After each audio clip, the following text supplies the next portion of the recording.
ಕೇವಲ ರಾಮರ ಅಸ್ತಿತ್ವಕ್ಕೆ ಮಾತ್ರ ಅಲ್ಲಪ್ಪ, ಇಡೀ ರಾಮರ ವಂಶ ವೃಕ್ಷದ ಅಸ್ತಿತ್ವಕ್ಕೆ ಕೊಡಬಲ್ಲೆ ಸಾಕ್ಷಿ ನಾನು ಅಂತ ನಮ್ಮ ಮಕ್ಕಳ ಬಾಯಿಂದ ಬರಬೇಕು.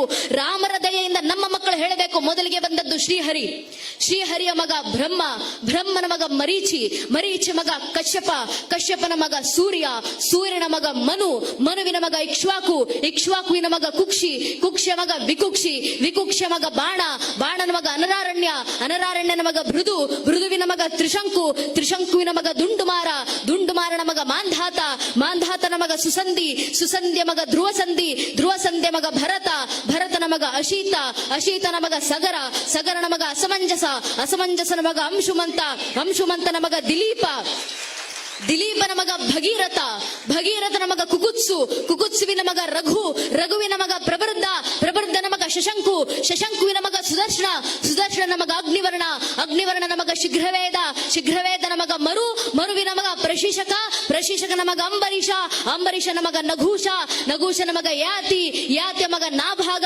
ನಾಭಾಗನ ಮಗ ಅಜ, ಅಜನ ಮಗ ದಶರಥ, ದಶರಥನ ಮಗನೇ ರಘುವಂಶದ ರಾಘವ ಪ್ರಭು ಶ್ರೀರಾಮಚಂದ್ರರು ಅಂತ ಹೇಳುವ ಮಟ್ಟಕ್ಕೆ ನಮ್ಮ ಹಿಂದೂ ಮನೆಯ ಒಂದೊಂದು ಹಿಂದೂ ಮಗುವಿನಲ್ಲೂ ರಾಮರ ಭಕ್ತಿ ಬಂದ್ರೆ ಸಾಕು ನನ್ನ ನೆಚ್ಚಿನ ಬಂಧುಗಳೇ. ಇದೇ ಧರ್ಮ ಜಾಗೃತಿ, ಇದೇ ಧರ್ಮ ರಕ್ಷಣೆ. ಇಷ್ಟು ಧರ್ಮ ಜಾಗೃತಿ ಮನೆಯವರನ್ನ ತರೋಣ. ಮುಂದೊಂದು ದಿನ ಈ ಸನಾತನ ಧರ್ಮವನ್ನ ಅಲುಗಾಡಿಸುವ ಸಾಮರ್ಥ್ಯವೂ ಜಗತ್ತಿನ ಯಾವ ಬಾಹ್ಯಾಶಕ್ತಿಗೂ ಇರೋದಿಲ್ಲ. ಇವತ್ತು ನಾವು ತೊಡಬೇಕಾಗಿರುವ ಸಂಕಲ್ಪ, ಆ ಸಂಕಲ್ಪದ ಸಾಕಾರಕ್ಕೆ ಇಡಬೇಕಾಗಿರುವಂತ ಮೊಟ್ಟ ಮೊದಲ ಹೆಜ್ಜೆ ಮನೆ